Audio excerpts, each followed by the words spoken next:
गरीब माँ egg omelette वाली।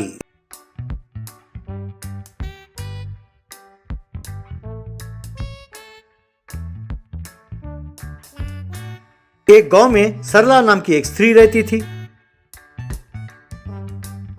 वो अपने पति रंजीत और इकलौती बेटी पिंकी के साथ खुशी खुशी रहती थी। एक दिन पिंकी अपने सहेलियों के साथ खेल रही थी कि तभी अचानक वो चक्कर खाकर गिर गई।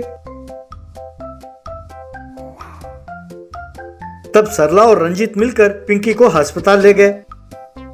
अस्पताल में डॉक्टर ने पिंकी की जांच की। आपकी बेटी का तुरंत सर्जरी करना होगा। सर्जरी के लिए 5 लाख रुपए खर्च होंगे। रंजीत ने जो पैसे बचा कर रखे थे सारा लाकर अस्पताल में जमा किया।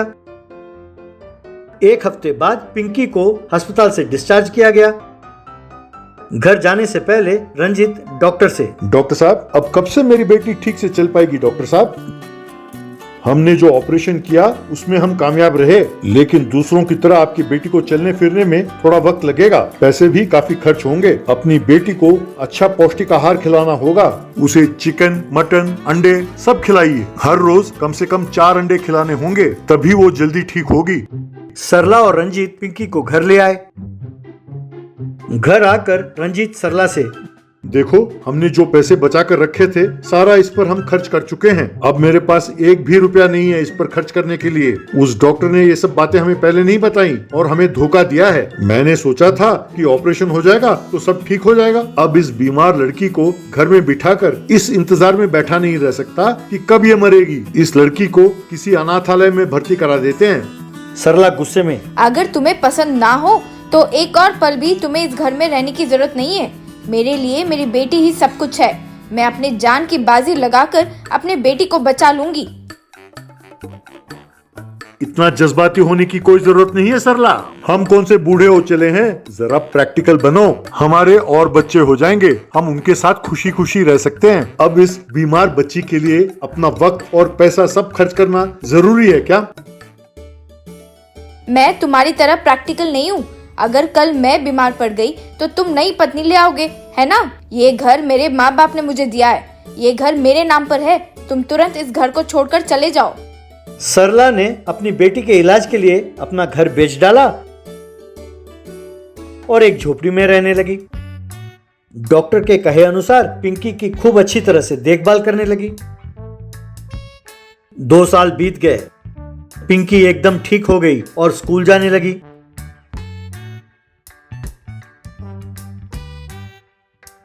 एक दिन पिंकी सरला से, माँ, तुम इतनी परेशान क्यों हो? इतने दिन मैं सिर्फ यही सोचती रही कि तुम जल्दी से ठीक हो जाओ। मैंने कुछ और सोचा ही नहीं। मैंने तो जिद में आकर ये दिन गुजार दिए। अब भगवान की कृपा से तुम एकदम ठीक हो गई हो बेटी। अब मुझे तुम्हारे भविष्य की चिंता होने लगी है। मैं तो पढ़ी लिखी नहीं हूँ। मैं कभी बाहर भी नहीं गई, कोई काम भी नहीं किया। माँ, मैं तुम्हें एक बहुत बढ़िया आइडिया दूँ। तुम ऑमलेट बनाकर बेचो। क्या ऑमलेट बनाकर बेचूं?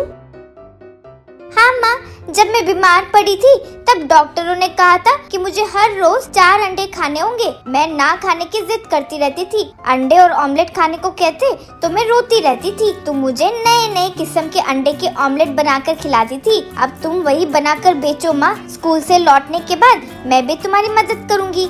सरला ने अपने झोपड़ी के बाहर एक पेड़ के नीचे एक चूल्हा जलाया और उसमें ऑमलेट बनाकर बेचने लगी।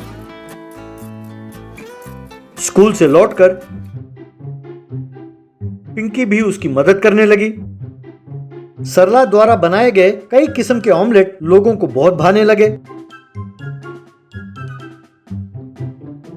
इस तरह कुछ ही दिनों में उनका धंधा खूब चल पड़ा।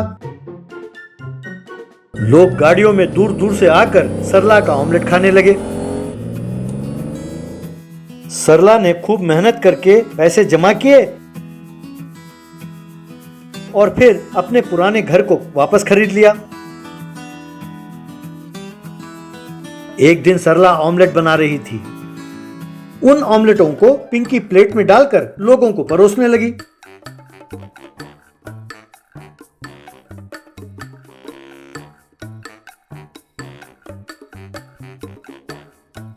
तभी रंजीत वहां पहुंचा। मुझे माफ कर दो सरला, मेरा दिमाग खराब हो गया था जो मैं तुम दोनों को छोड़कर चला गया। सच तो ये है कि डॉक्टरों ने जो कहा वो सुनकर मैं बहुत घबरा गया था, इसीलिए मैंने ऐसा बर्ताव। अब रहने भी दो वो पुरानी बातें, चलो हम तीनों मिलकर फिर से खुशी खुशी रहते हैं। मैं तुम्हारे बारे में सब कुछ जान गई हूँ। तुम्हारी नौकरी चली गई है, तुम्हारे पास पैसे नहीं है, तो ये सोचकर कि मैं कमा रही हूँ तुम आराम से बैठे बैठे खा सकते हो, यहाँ आ गए हो। अब तुम्हें बैठे बिठाए खिलाने की हिम्मत मुझ में नहीं है। मैंने प्रैक्टिकल बनकर सोचना तुम्ही से सीखा है, समझे मिस्टर? रंजीत सिर झुकाकर वहां से चला गया। पिंकी और सरला ऑमलेट का धंधा करते हुए